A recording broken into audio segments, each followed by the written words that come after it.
വലിയ പ്രതീക്ഷയോടുകൂടിയാണ് നമ്മൾ തെരഞ്ഞെടുപ്പ് നേരിടുന്നത്. നമ്മുടെ രാജ്യത്തിൻ്റെ പൊതുവികാരമാണ്.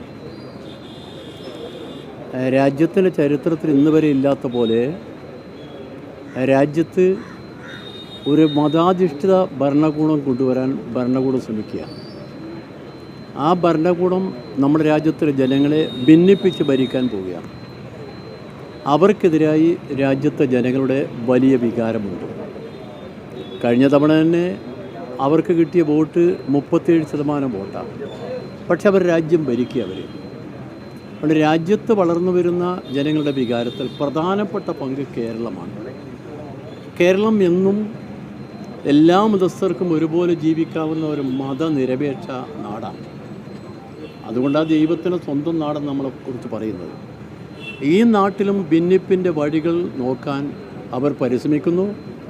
ഇവിടെ ഇടതുപക്ഷ ജനാധിപത്യ മുന്നണി ഗവൺമെൻറ് നിയമാനുസൃതം ഇവിടെ ഭരിക്കുന്ന ഗവൺമെൻറ്റാണ്. ജനാധിപത്യ വ്യവസ്ഥയിൽ വോട്ട് നേടി അധികാരത്തിലുള്ള ഗവൺമെൻറ്.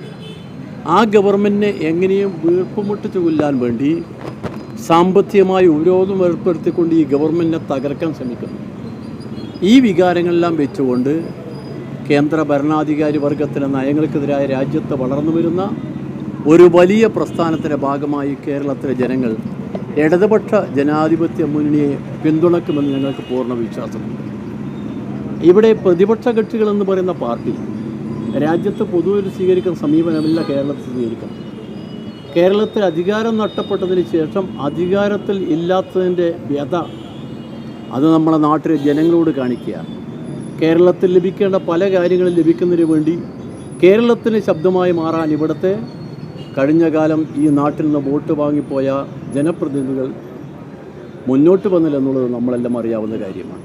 അതുകൊണ്ട് കേരളത്തിലെ 20 പാർലമെൻറ്റ് സീറ്റുകളിലും ഇടതുപക്ഷ ജനാധിപത്യ മുന്നണിയുടെ സ്ഥാനാർത്ഥികൾ വിജയിക്കണമെന്നുള്ള നാട്ടിൻ്റെ പൊതുവികാരമാണ്.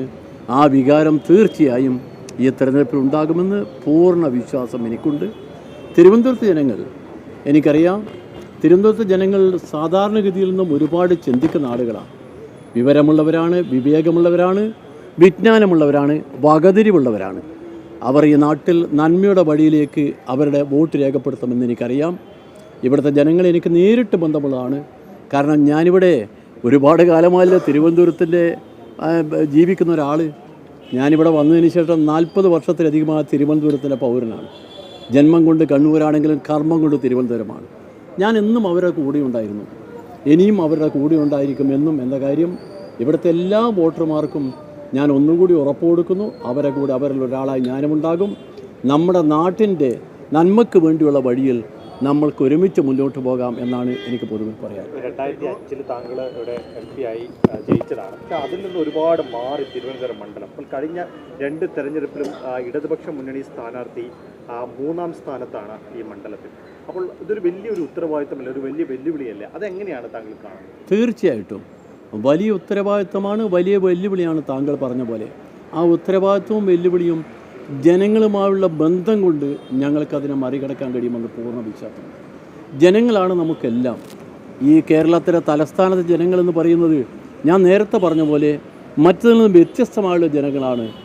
നേരത്തെ വിജ്ഞാനത്തിൻ്റെയും വിവേകത്തിൻ്റെയും വകതിരിവുമുള്ള ജനങ്ങളാണ്. അവർ കാര്യങ്ങൾ സൂക്ഷ്മമായി പഠിച്ചുകൊണ്ട് വോട്ട് രേഖപ്പെടുത്തും. ഞങ്ങൾ കഴിഞ്ഞ തെരഞ്ഞെടുപ്പിൽ എന്ത് തിരിച്ചടി ഉണ്ടായിരുന്ന തിരക്കില്ല. ഞങ്ങൾ ജയിച്ചു വരുമെന്ന ആത്മവിശ്വാസം നമുക്കുണ്ട്. അത് ജനങ്ങളുടെ പിന്തുണ കൊണ്ട് തന്നെയാണ്. ജനങ്ങൾ നമ്മളെ കൂടെ നിൽക്കുന്ന പൂർണ്ണ വിശ്വാസം ഞങ്ങൾക്ക്.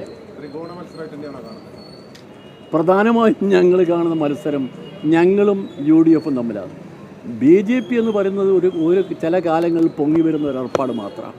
ഞങ്ങൾ UDF തമ്മിലാണ്. ആ മത്സരത്തിൽ ഞങ്ങൾക്ക് ജയിച്ചു വരാൻ കഴിയുമെന്ന് പൂർണ്ണ വിശ്വാസം.